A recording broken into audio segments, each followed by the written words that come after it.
Gentiloni, siamo agli ultimi mesi prima della caduta del vostro impero. Lei è l'ultimo presidente...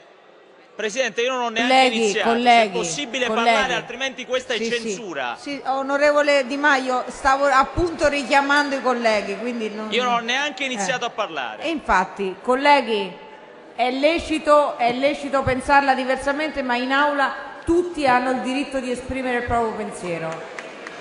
Prego, onorevole Di Maio. Dicevo, Presidente Gentiloni, siamo agli ultimi mesi prima della caduta del vostro impero.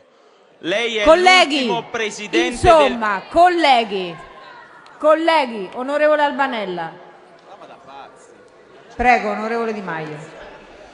Lei è l'ultimo Presidente del Consiglio dei Ministri dell'era dei partiti e, come al tramonto di ogni era, l'ultimo in carica gestisce il suo mandato assistendo inerme alle conseguenze drammatiche delle politiche di chi l'ha preceduto, mentre i cortigiani arraffano tutto quello che possono e scappano. Il suo governo è il più debole, il più silenzioso, è l'ultimo.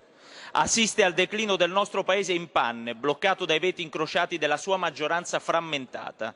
Avete provocato danni al nostro Paese pari a quelli di una guerra mondiale, ma non potrà essere lei a risolverli, Presidente. Significherebbe smentire il suo stesso partito, Presidente Gentiloni, i suoi stessi voti dati in Parlamento, le sue stesse decisioni, i vostri stessi compromessi. Significherebbe ammettere la vostra incapacità e la vostra malafede. Lei non è neanche il capo di questo governo, altrimenti dopo che è scoppiato lo scandalo Consip avrebbe fatto dimettere il ministro Lotti, viste le accuse pesantissime a suo carico. Ma non ha la libertà per farlo, evidentemente, come evidentemente non ha la libertà di rimuovere nessuno dei protagonisti di questa vicenda che restano tutti al loro posto, come la D di Consip Marroni. Lei è l'ultimo di una stirpe di Presidenti del Consiglio mai passati per le elezioni, che hanno sempre ricevuto il sostegno incondizionato del Partito Democratico e di una serie di parlamentari che hanno contribuito al mercato delle vacche più grande della storia della Repubblica. Guardi la sua maggioranza, eravate 3 gruppi quando siete entrati qui alla Camera, oggi ne siete 9 tra gruppi e componenti varie. Con i vostri continui cambi di casacca per assicurarvi la maggioranza avete fatto diventare il gruppo misto il terzo partito di quest'Aula. Qui dentro si sono votate le leggi più sanguinarie. Mi scusi, lei ha titolo a dire il suo pensiero, però questo non è un dibattito sulla fiducia, questo è un dibattito sulle comunicazioni del Presidente del Consiglio sul Consiglio europeo. Questa è la discussione generale. Perfetto, è la discussione generale sulle comunicazioni del Presidente. La richiamavo a tornare all'Europa. Io sto argomentando su un governo che viene a chiedere di essere impegnato per andare in Consiglio europeo. Perfetto, ecco, arrivi a quel punto. Perfetto, ma lei non decide la scaletta del mio intervento, Presidente. No, non mi permetterei mai. Lei non decide la scaletta del mio intervento. Onorevole Di Maio, va bene, continui, prosegua con il suo intervento.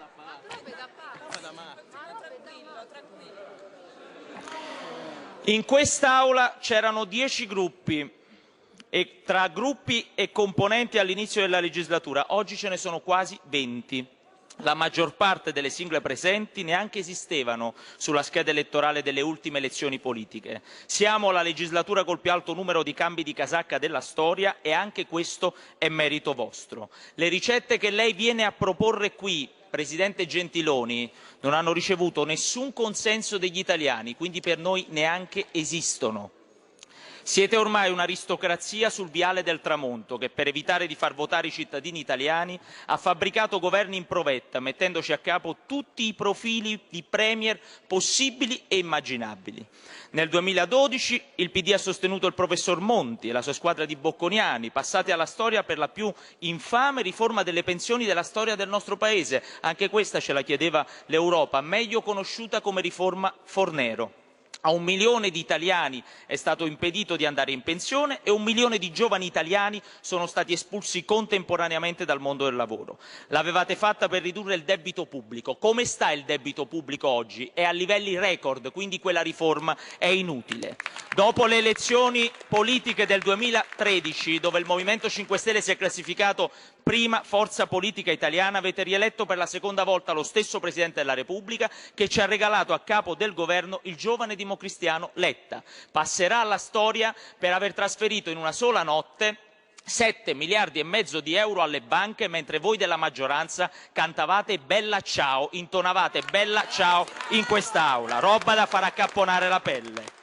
Letta lo avete usato sempre in nome delle clausole europee per aumentare l'IVA al 23% e poi lo avete silurato con uno stai sereno, insediando a Palazzo Chigi il Presidente del Consiglio dei Ministri che ha detto più bugie di tutti agli italiani. Diceva di voler aiutare la scuola e ha massacrato gli insegnanti con la buona scuola, diceva di voler aiutare i lavoratori e ha abolito l'articolo 18, liberalizzato i voucher e eliminato per sempre il contratto a tempo indeterminato, voleva aiutare i poveri e l'ultimo suo atto è stato tentare di finanziare il golf con 97 milioni di euro e gli italiani lo hanno mandato a casa con il referendum. Poi è arrivato lei, Presidente Gentiloni.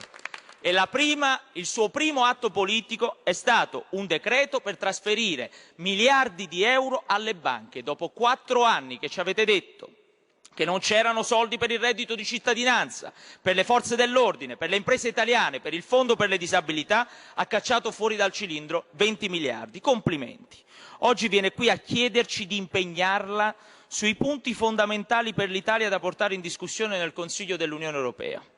Ma quando mai voi del PD siete andati in Europa a difendere gli interessi degli italiani? Io non ne ricordo un solo caso. Negli ultimi 5 anni avete inserito in Costituzione il Fiscal Compact modificando l'articolo 81 e mettendo una camicia di forza all'Italia. Avete dato l'ok a trattati vergognosi che stanno o stavano per distruggere il nostro Made in Italy, come il TTIP, il CETA, il MES China, il trattato per le arance marocchine e per l'ingresso senza dazi dell'olio tunisino, oltre alle inutili sanzioni alla Russia.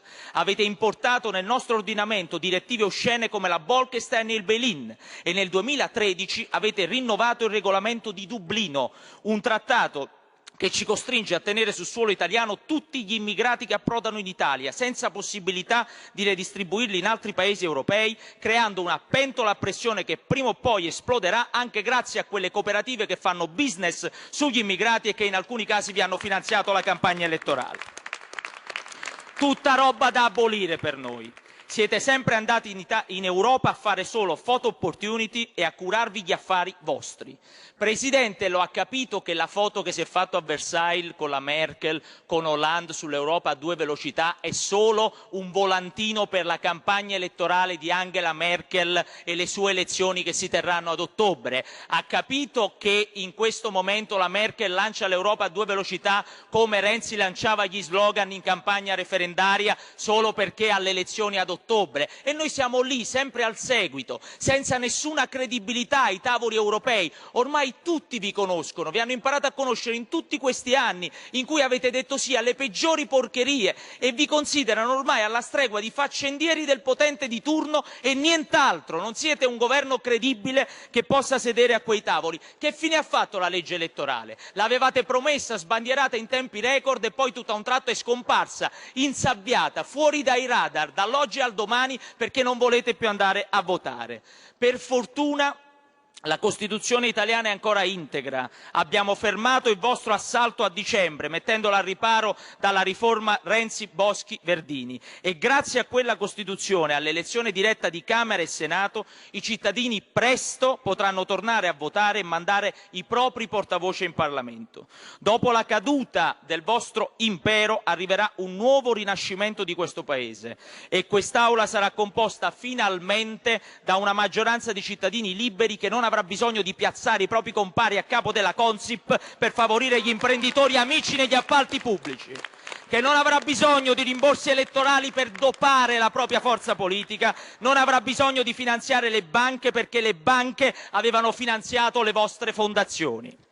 Ricordatevi dei vostri volti, ricordatevi di questo gruppo parlamentare che avete ingiuriato, deriso e calunniato per anni, che avete dovuto costringere nell'angolo con le vostre ghigliottine, con le vostre forzature regolamentari, i vostri insabbiamenti di leggi importanti, come quella sul reddito di cittadinanza, come una seria legge anticorruzione. Ricordatevi di questo gruppo che vi ha fermato quando volevate mandare Violante alla Corte Costituzionale o quando volevate punire i comuni italiani che combattevano le slot machine o quando volevate nominare De Luca commissario della sanità in Campania o violentare la Costituzione con la modifica dell'articolo 138. Io vi chiedo di ricordarvi di questo gruppo, perché dalla prossima legislatura in quest'Aula sarà 3 volte più grande e potremo finalmente fare quello che voi per 4 anni non avete mai fatto per il popolo italiano. Presidente Gentiloni, se vuole lasciare il ricordo di un briciolo di giustizia in questi 4 anni di ingiustizie, dica almeno ai suoi di votare la nostra proposta per abolire le pensioni privilegiate dei parlamentari e poi chiuda la porta, spenga la luce e ci faccia andare al voto. Bene, onorevole